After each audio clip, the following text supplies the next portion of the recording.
Indeed, we live in interesting times. The world is changing so fast. It's crazy out there. Kind of sounds familiar. Indeed, I've shared these same statements myself. Some might say it's a volatile, uncertain, complex, and ambiguous world. If anybody's familiar with VUCA, a term that was actually coined by the US Army in the late 90s to prepare troops for combat in the 21st century. A 21st century that was slated to be highly complex, ambiguous. And this concept actually took hold with CEOs and the management literature that said, you know what? This is actually my environment as well. I'm living in this space. Doing business is a combat sport in many ways. So if we think about this as the backdrop, here we are in the 21st century, and we're still experiencing this. Indeed, as Louise just mentioned, disruptors are transforming industries. So if you think about it, Airbnb, it's the largest hospitality company, doesn't own any hotel rooms. Uber, the largest transportation company, doesn't own any cars. Facebook, the largest media company, doesn't own any of its content. And Amazon, well, just everything, basically. Mike, I think they're going to take over conferences pretty soon as well, so be prepared. At Mattel, we're actually asking this question of ourselves, and we are indeed being disrupted. And if you think about your industry, it's only a matter of time. In the latest Human Capital Trends report Deloitte put out, as you can see, the vast majority, over 90% of companies are saying that, yes, we anticipate some form of digital disruption in our business. And yet only 30% think that they have the right leadership and skills in order to compete. That is an alarming gap. It's also something I like to call, for chief learning officers and chief talent officers, job security. Because indeed, that is a large gap to close. And as we think about what the future holds, we're finding that 65% of kids are going to grow up in jobs that don't even exist. So how do you prepare a future generation for jobs that aren't even here yet? And indeed, these are the generation that are coming in, and they're coming in really fast. So it begs the question, how do you create lasting change when things are constantly changing? And it's a question that we're having to ask ourselves. And our premise is that ultimately it starts with purpose. Purpose-driven organizations, whether you're Google and you're organizing the world's information, you're Nike, you're bringing innovation and inspiration to every athlete in the world, and if you have a body, you're an athlete. Purpose-driven organizations and companies by far weather the storm of change and are far more resilient on almost every metric.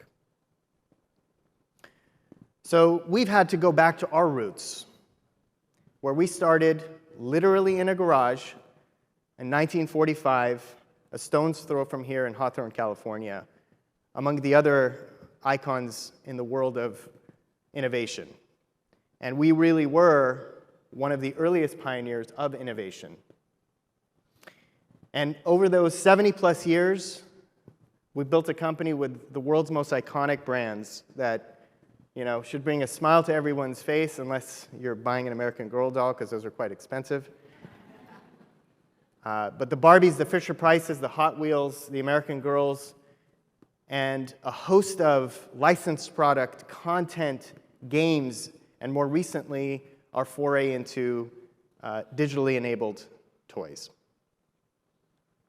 So indeed, we've come a long way from that garage in Hawthorne, California, 70-plus years ago, where we have employees all over the planet, on every continent. with more than 70 offices and the complexity that comes with that. But with growth, inevitably come growing pains. And fortunately for us, we're not alone in this, because every company goes through this. There's actually a theory, and it's an interesting one to look up. It's quite simple. It's just the 5 stages of growth that companies go through, from infancy through becoming a large multinational company, of which many of you are. But if you really think about it, the premise is simple. With growth, as you mature in an organization, as your size grows, so does complexity and the crises that you must manage. Intuitively, that makes sense, right? As a startup, your challenges, your complexity, your crises might be more around your funding, how you keep the lights on, how you draw talent. And as you move up that curve, the challenge that you face to grow larger and larger, what do? Systems, policies, structure, in order to provide a backbone for a large organization, which all of us do.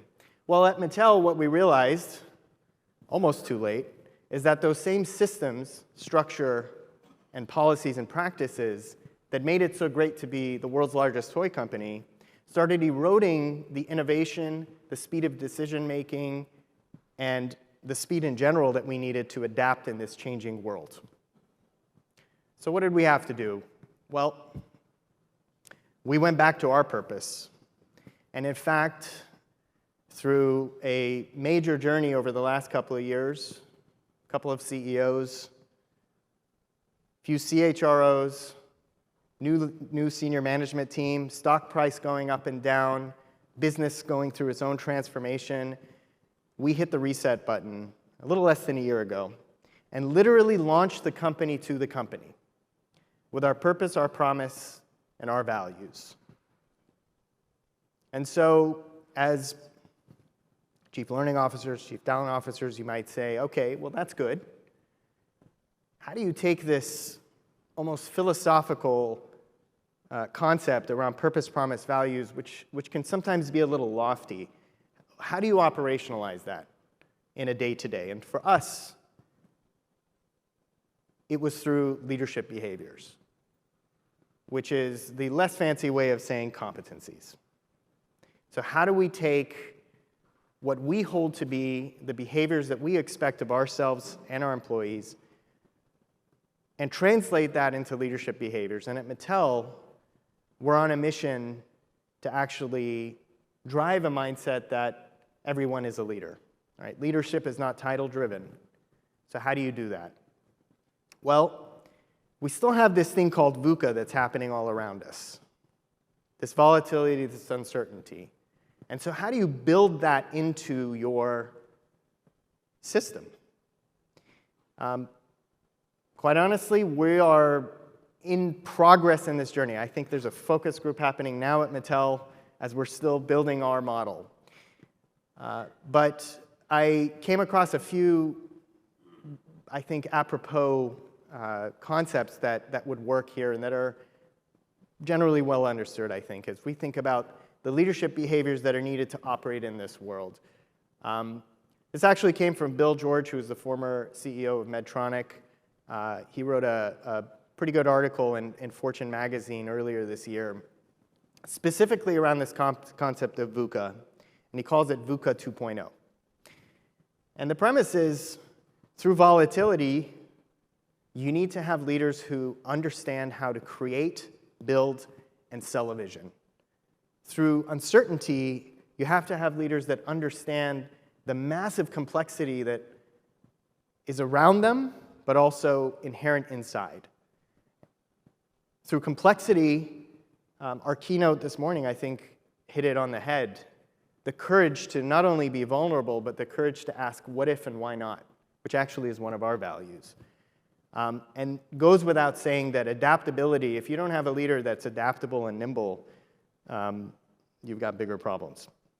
So what does that look like for us? Well, as we've gone through this journey of translating our purpose, our promise, our values to leadership behaviors, we're also mapping the employee journey and looking at all of the touch points that employees through the front door, through selection, development, succession and advancement, and ultimately engagement. So I thought what I'd do is I'd just double-click on a few early wins we've had and some interesting things that we're trying out ourselves.